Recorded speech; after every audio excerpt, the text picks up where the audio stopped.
Fight!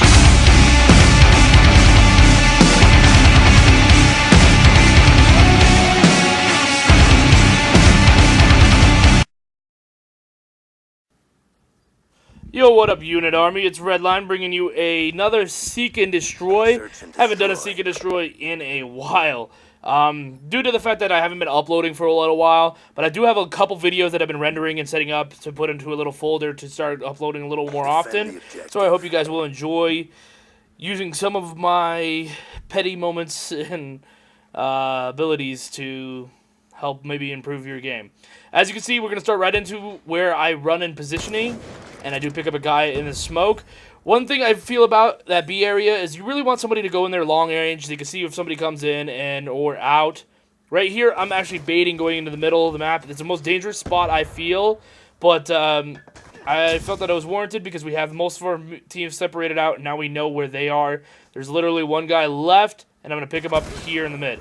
But like I'm talking about that B side, I really feel like you want a sniper or an AR over there. You want them to kind of be able to see the long range. You're going to be able to see if somebody pushes, somebody comes at you, somebody goes on the bomb. You can even see that. So you can give a good call out. You might even be able to pick somebody up like you saw me snipe that right through the smoke right there earlier. That really might end up helping just by having the AR and stuff like that. Now here I'm going to talk to you about SMGs. I like the idea of SMGs pushing through the middle of the map. There's areas in this map that SMGs really can dominate. As you can see here, we're on board with Cody. He's going to end up pushing in with the SMG, and he got a really quick domination moving through that area that really benefited him against an AR because he could move faster, he could get there, and he got the explosives to kill that guy. As you saw his reaction there, his reaction was to a teammate actually dying. He saw that little red dot on the minimap. His teammate died. He looked to where his teammate died, and he looked to the right a little bit more, and there was the guy crossing into the middle. Now Cody is pushing up to try to assist his bomb carrier. He sees the shots fired on the minimap, 2 red dots. He's going to head for the farther one, pick him up. Now he knows the other one was up top, so maybe he's going to push him. So he's going to sit here and wait. Cody's going to sit here and wait, and he picks up the ace. Beautiful, beautiful play setup. He saw minimap. Minimap awareness is something that I'm really, really going to stress on. In S&D, if you see somebody, you hear some fire, kind of look at the map. You might see a red dot shoot. You get a general idea where they're at. Plus, use your teammates' X's when they die. Use that. Make sure you look at that area, because, of course, someone's going to be nearby. So you're going to have a good possibility of killing them. And like I'm saying here, the breakout that I'm showing here is that I want somebody to definitely go over here to B side so they can see the long side on this map, on this side, especially on defense. You can see if somebody's pushing to make that A plant, or B plant, I mean, and you can keep them off of it.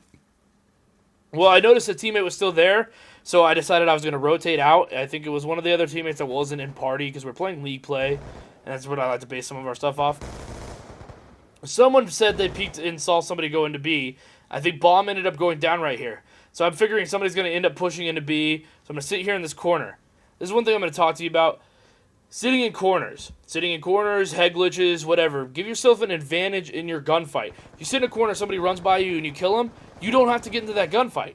Very little, very minimum, very small chance that you're going to get turned on or killed. If you do, it doesn't mean you're the worst player in the world. It happens. Everyone gets turned on. Even the top players. Good job. I pre-aimed that spot. I ended up getting a big kill there because I preempted thinking that he was coming from there. I actually had Beast Jack's head glitching B. We knew the bomb was down. I looked over here. We really knew that there's only 2 real ways he's going to go unless he goes all the way around and flakes. But like I'm saying, sit in corners. I don't care if somebody calls you a corner camper. Trust me. It'll up your ability to end up with kills in clutch situations and help out your team a lot more. Head glitches. Give yourself area to stay in cover a little more. Or use sidewalls, like right here. Like, angle yourself to where you're in a little more cover than you normally would be. Plus, remember to be able to duck. Drop down and duck underneath stuff. I see it, like I said, talking about watch your players die. I saw the skull. I'm looking over here, I'm looking for the guy, and I see his barrel of his gun stick out just a little bit. End up picking him up, rotate in, I'm going to pick a bomb. I know a teammate broke out over here, so I'm going to actually head up here and make sure I check. I'm not actually going to book it into A, because we don't know if that area is clear. Nobody ran in there. Now my teammate died down below, so I'm going to pre-aim that just in case the guy comes. Nothing. Remember, Something that can really help you, too, is going into dangerous areas, kind of high traffic areas. You'll start to learn high traffic areas as time goes on. Start to learn where they're going to possibly be. Pre-aim. Walk with a pre-aim. See, I knew this guy was back here, so I ended up picking him up. But don't sprint all the time. And as for this area, I'm trying to position myself because they know where I'm at a better advantage. And I do end up picking up that kid with a, believe, like I said, connection-based is what I think for that kill ended up being. But also a little bit more reaction time.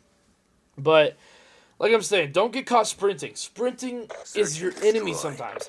Pre-aiming, walking in through buildings and corners and stuff like that can really help you because it also keeps you on your toes. But also pre-aiming, if you're pre-aiming, all you have to do is pull the trigger. You don't have to aim and fire to be completely accurate. So some of those players will actually get caught off guard and outgunned due to that situation.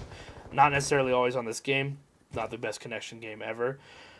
I don't know why on this side. Oh, we felt that last time they had a B push, so we really wanted to stack up the B side this time again.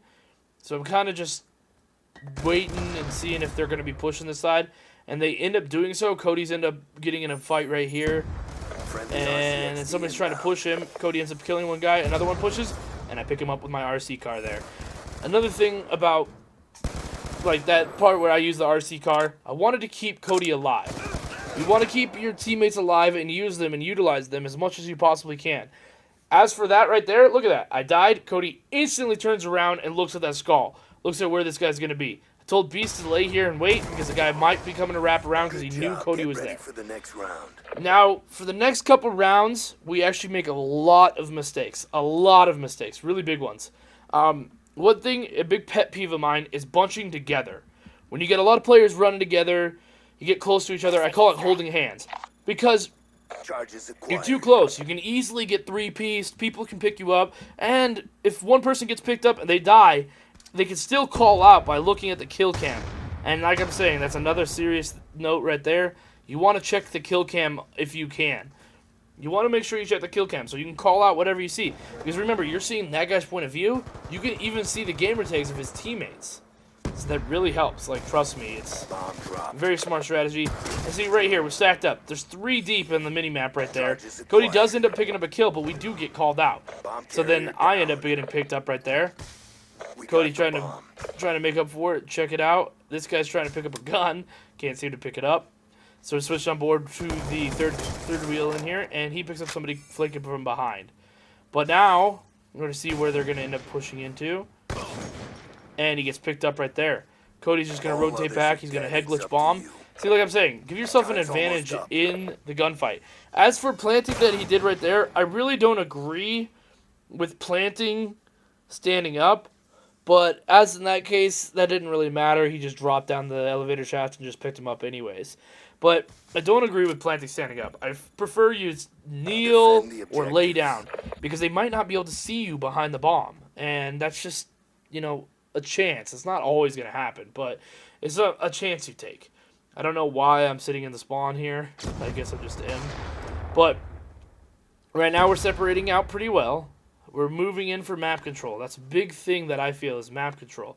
And awareness on your mini-map helps with map control too. Because you can see where somebody is and you can fill in. 2 of our teammates go down right away due to just being picked off. And that doesn't really help in our situation there. But that's just what happens.